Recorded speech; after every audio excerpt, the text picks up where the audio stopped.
What's up, everybody? Welcome back to another episode of Another Turnover, the basketball podcast where a basketball fan with no basketball credibility gives his opinions on what's going on in the NBA, opinions that nobody asked for. As always, I'm your host, Mr. Chris Aaron Murphy, aka AA Ron, and ladies and gentlemen, let's just jump right into it.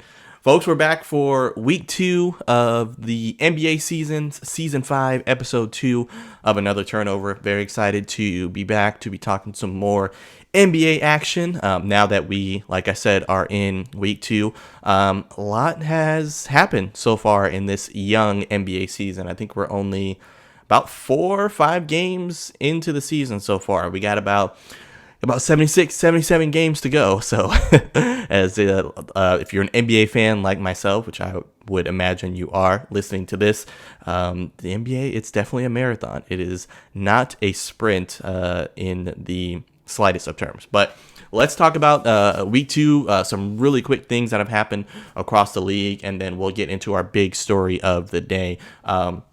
Unfortunate news coming out of Orlando for Orlando Magic fans. Paolo Banchero, their star forward, is out with a torn oblique. Now, I'll be honest, I had to look up what the oblique was again. I've heard of it, but I was like, what is that exactly? So basically an abdomen injury, unfortunately, and he was balling out. He had the first 50-point game this season already, but been playing some really good basketball. The Magic been playing relatively good basketball as well, 3-2 in the early part of the season, but tough setback for Orlando. Like I said, they were playing some good ball. Paolo will be out 4 to 6 weeks at least, and then will be reevaluated. Hopefully, it's on the shorter end, and he gets back soon. As a Duke fan for college basketball, definitely want to see him back. But as an NBA fan, I mean, he was balling out. He definitely has been one of those under the radar. I mean, I know Orlando's a smaller market, but he's been one of those under the radar, players, I would say. I know he won Rookie of the Year. It sounds crazy to say, but he doesn't get a whole lot of fanfare or attention, at least in my opinion, not that what I see on social media. But Paolo Banchero, unfortunately, out at least 4 to 6 weeks with a torn oblique. But this first part of, week 1, obviously I talked about it on episode 1. We had Bronny's first game. The Lakers played the Timberwolves, which the Lakers won for the season opener last week. I thought it was a nice moment to see Bronny out there, especially playing, on the same team with his dad at the same time. Another milestone, like I said last week, for LeBron James and the James crew. And I mean, this is coming from a LeBron James hater. I've been a LeBron James hater for quite some time. Well, mostly since the Heat beat the Spurs back in 2013. We don't have to go down memory lane. But Bronny James played his first game last week. Last night, he had his first bucket.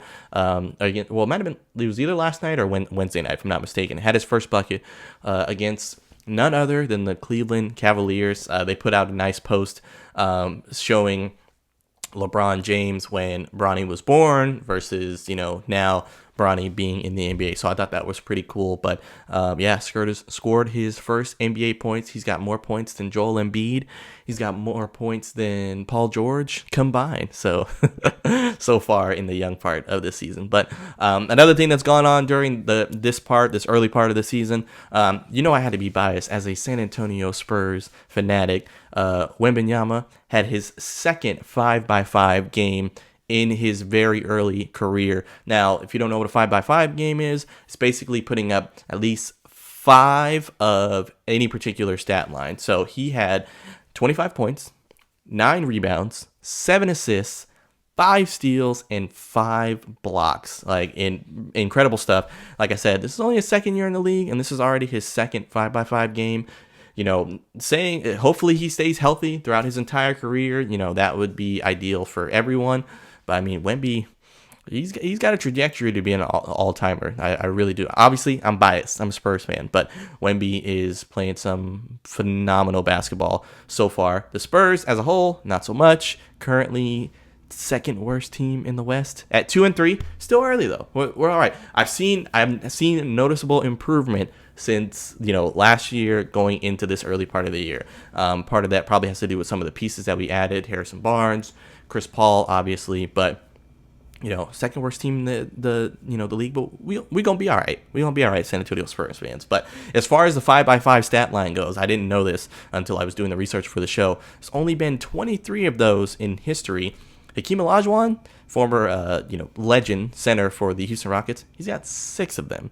He's got 6 5x5 games. Andrei Kirilenko is the only other player to have multiple 5x5 games. So big shout out to Wemby. I mean, just phenomenal stuff. I think we haven't seen I don't think we've seen a quadruple double since Draymond.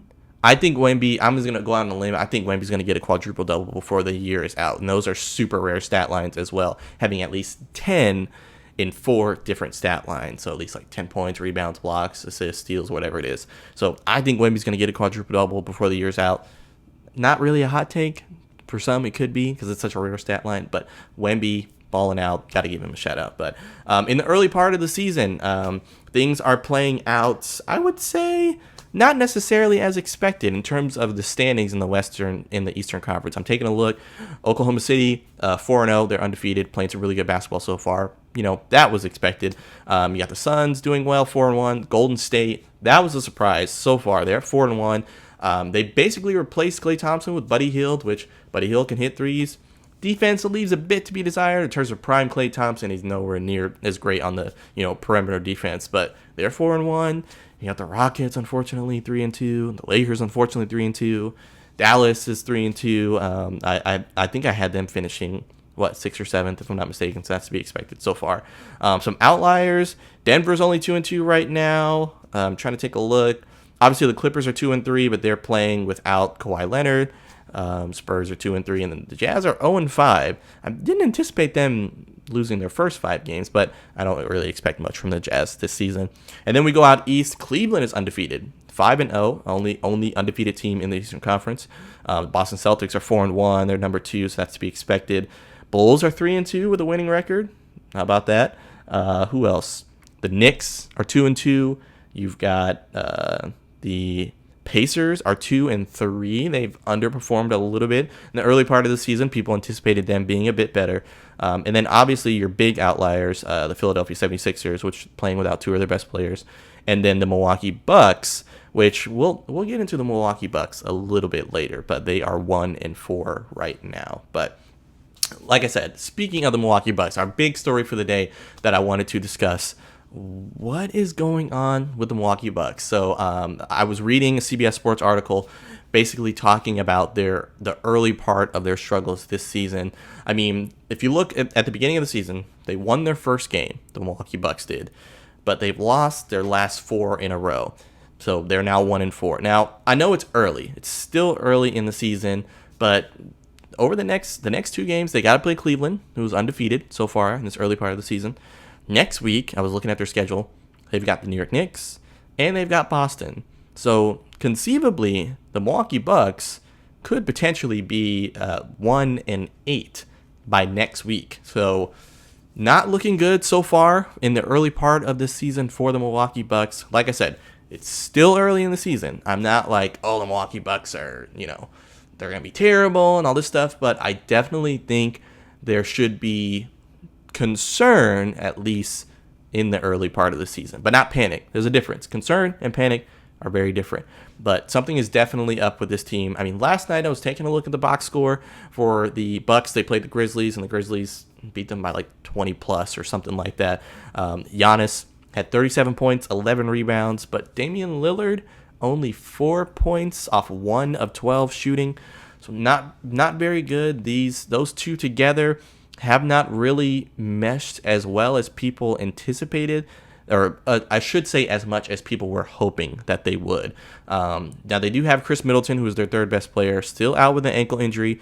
Unfortunately, no timetable for his return. He definitely has not been right since he had like some sort of wrist or knee injury. I want to say it was not last season, but the season before last, that caused him to miss a lot of time. And then he wasn't right last year. He just, was not playing to what we expected him to be playing. But Chris Middleton's still out. So obviously that's a factor going into why they are also 1-4. But another element here to talk about the Milwaukee Bucks is Doc Rivers. Doc Rivers, the head coach for the Milwaukee Bucks. came on after the firing of Adrian Griffin last year. But since last year, including playoffs, Doc Rivers is only 20-26 with his team. So out of 46 games, he's only won 20 of them. So definitely, that's underachieving, right? Doc Rivers, championship coach in Boston and back in 2008. Had some really successful Clippers teams as well.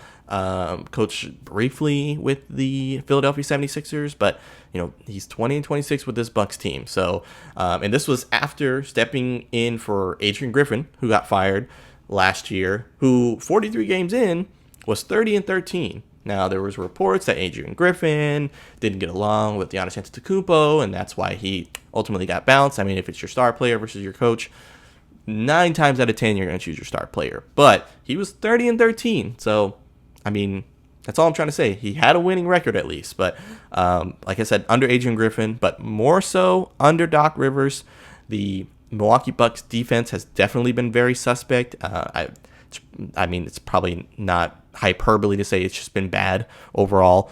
This year, in the early part of the season, they have lost to Chicago and Brooklyn, who, I'm sorry, Chicago fans, I'm sorry, Brooklyn fans, who have no expectations. Like, nobody's expecting Chicago or Brooklyn to really make any significant noise so far this season at all. It's just the way it is. But, if things continue to go poorly, Giannis could be traded as early as this season. There are teams, when I was taking a look at the CBS Sports article, there are basically Western Conference GMs who anonymously were saying, like, there's teams circling, there's teams, like, hopeful that Giannis could potentially become available. One top executive of a team is quoted as saying in the CBS Sports article, "I wouldn't be surprised if it happened by the trade deadline." So there are some rumors and circling that, if things continue to trend in this direction, Giannis could potentially be seeking to get out of Milwaukee, which I think would send shockwaves across the NBA. He's been a staple there, obviously won a title there, but there's an Eastern Conference NBA executive who has heard places believed to be Giannis' preferred destinations are Miami and New York, but the Nets, not the Knicks, the Nets would be a preferred destination, allegedly, to this Eastern Conference executive for Giannis Antetokounmpo. But wild story, like I said, the Bucks, they won a title in 2021, so it wasn't that long ago. But what makes this story, even worse here, at least in my opinion, is that Giannis himself had alluded to wanting to be traded a few weeks ago when he was talking to the Athletic. The article goes to say here, he added fuel to this fire a few weeks ago when he was talking to Sam Amick. If I'm saying that last name correctly, I apologize. He was talking to the Athletic's Sam Amick, and he alluded to the idea of being traded if things go badly this year. He basically said, yeah, if we don't win a championship, I might get traded. This is the job that we live in. This is the world we're living in. This is just basically what it is. So, like I said, they, won a title in 2021. So it wasn't that long ago, but Giannis doesn't strike me as the type of guy to accept mediocrity in his professional life, and it seems that way in his personal life as well. Obviously, I don't know that man personally, but that's just the way it seems on the outside looking in. And he's still young. He'll be 30 in December, still in his prime, have hopefully many, many more years in his prime. But like I said, he just does not strike me as the type of guy that is going to accept mediocrity. So won a title in 2021, lots of up and down since then. Coach Bud was fired, Coach Mike Budenholzer, who's now the coach for the Phoenix Suns, who are 3-1, 4-1 so far in this part of the season. But Giannis has had some injuries since that 21 championship. Middleton obviously has been injury riddled, unfortunately. 2 coaches since then. Now they got Doc Rivers. Damian Lillard trade hasn't really worked out at the level of success that, I would say Bucks organization and Bucks fans were hoping for. So all that to say, would I be shocked if Giannis, ended up getting traded? Absolutely not. I would say if things continue to go poorly like this, I would say the first 20 to 25 games or so, come January or early February when the trade deadline is, Giannis could definitely very much be wearing a different jersey. So that would be crazy. I know it's wild, but if things continue to head in this direction, it wouldn't be far-fetched, at least in my opinion, to say that a breakup is possible. But before we wrap up here, got to talk about the marquee matchups. That's the big story that we had for the day, is the Milwaukee Bucks. But we got to talk about the marquee matchups before we wrap up. I want to briefly explain the rules again. Thank you to everyone who played last week in week 1 for the season opening games. Now this year, marquee matchups is different. It's not about how many points you score by the end. It is all about participation. So everyone who plays gets a chance to win a $25 Amazon gift card. Each game you play, though, is worth 1 entry into a raffle. So the more marquee matchup games you play, the more chances you have to win. And for those that don't know, Instagram stories every Friday about 6:15, 6:30, there will be marquee matchups posted. So you can find those on my Instagram story at Another Turnover, where you can see that. But this week, marquee matchups, we got 2 games. Both games will take place on Saturday. You have the Golden State Warriors taking on the Houston Rockets, go Warriors.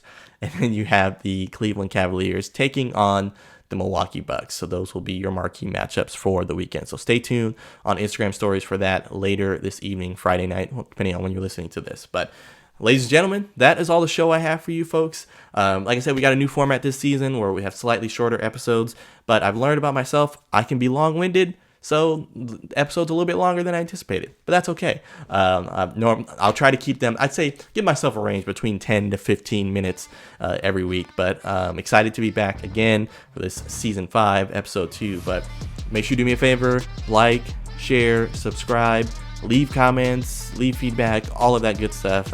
Any constructive feedback you have, I will be more than happy to take it. But have a good weekend. Watch some hoops. Watch some football. Watch whatever you want. As long as you're happy, watch whatever you want. But enjoy yourself. Take care. And I'll see you next week.